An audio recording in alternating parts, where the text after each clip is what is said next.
Before you search for advanced legal research at the Boston College Law School, there are many ways to approach most legal research problems.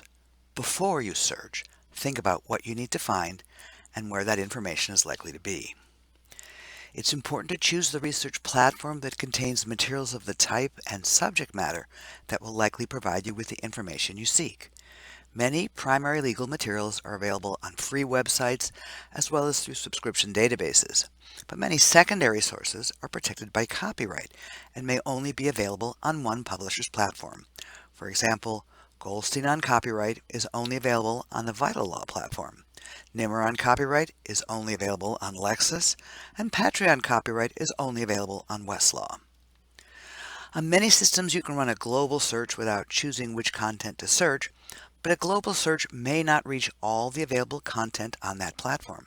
For example, a global search on Westlaw does not search the types of information listed under specialty areas, which include dockets, directories, intellectual property, international materials, legislative history, litigation analytics, trial transcripts and oral arguments, and news.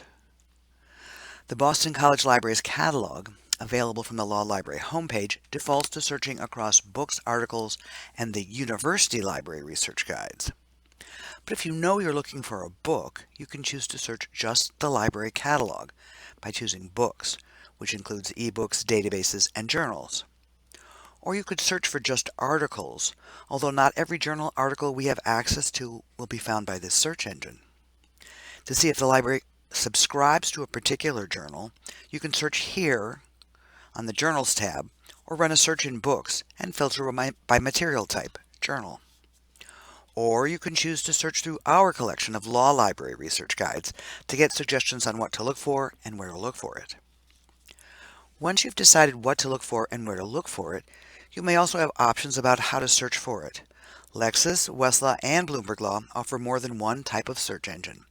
Plain language, sometimes called natural language, search engines do not require any special understanding of search logic.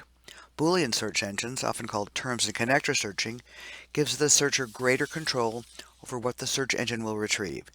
Each platform will have search help or search tips that explain the options available on that platform, since each search system has its own syntax and search conventions. Not every search system treats search words the same.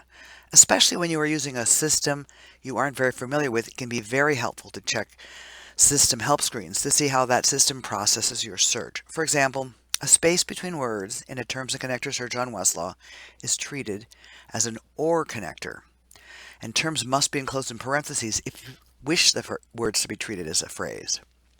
On Bloomberg Law, spaces between words in terms and connector searches are treated as if the AND connector were there. Lexis will treat adjacent words in a terms and connector search as a phrase, but if you put quotation marks around the phrase, it will override the automatic plural function of the search engine. Even though relevancy ranking search engines on Lexis and Westlaw do a very good job ordering results, don't expect them to be calibrated to the specific research task you are doing at the moment.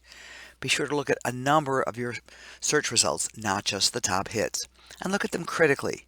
You may find it useful to reorder your results if the search engine provides that capability. Sometimes you can get better results by running a more precise search on the front end. A search of the BC Law Library catalog for any items that contain the terms Boston College Law Review anywhere in the record retrieves 331 records. Requiring the words Boston College Law Review to be an exact phrase brings the results down to 41, and requiring the exact phrase to be in the title brings it down to 16 records. Some types of limitation, like restricting the search to journals, are just as easily made by filtering after the search as by imposing the filter before, but other restrictions will provide you with more search options if you make them before your search. Once you become a power searcher, you'll make use of the advanced search features. In Lexis, Westlaw, and Bloomberg Law, selecting a particular type of document to search gives you a greater choice of document fields or segments to use in constructing your search. For example, the segments available in a Lexis Plus case search include fields such as party name, court, date, number, disposition, summary, headnotes, overview, outcome, attorney name, and judges.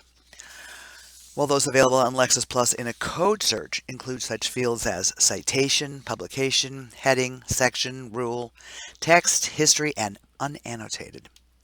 Sometimes the best way to search isn't to search at all, but to browse. This is an excerpt of the Table of Contents of Title I of the U.S. Code, General Provisions, Chapter 1, Rules of Construction, from the website of the Office of the Law Revision Council, the people who actually compile the U.S. Code. Their website has a search engine, but sometimes it's just easier to find the sections you need scanning the Table of Contents.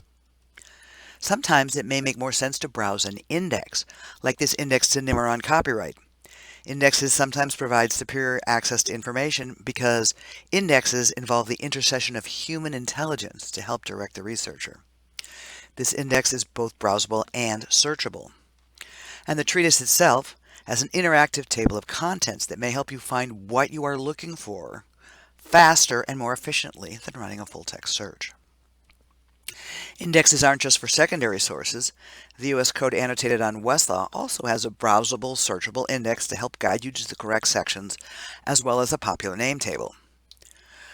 Once you've decided what to look for, where to look for it, and which search method to use, you can start to think of words to look up in an index or to search for it in an index or full-text database. Start broadly with key concepts and terms, then think about other ways the same idea can be expressed. In class exercises, we will sometimes have you locate a particular known document to help you learn about how a search engine operates. But in real research, don't expect to find a single case that exactly matches your fact pattern, or a secondary source that will teach you all you need to know about a particular subject. Analyze your issues and look for sources that fit with one or more aspects of the particulars of your situation.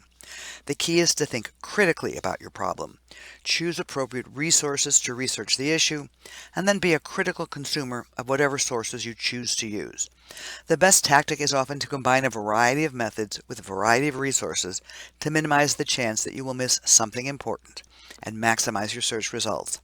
After all, it isn't called one search, it's called research.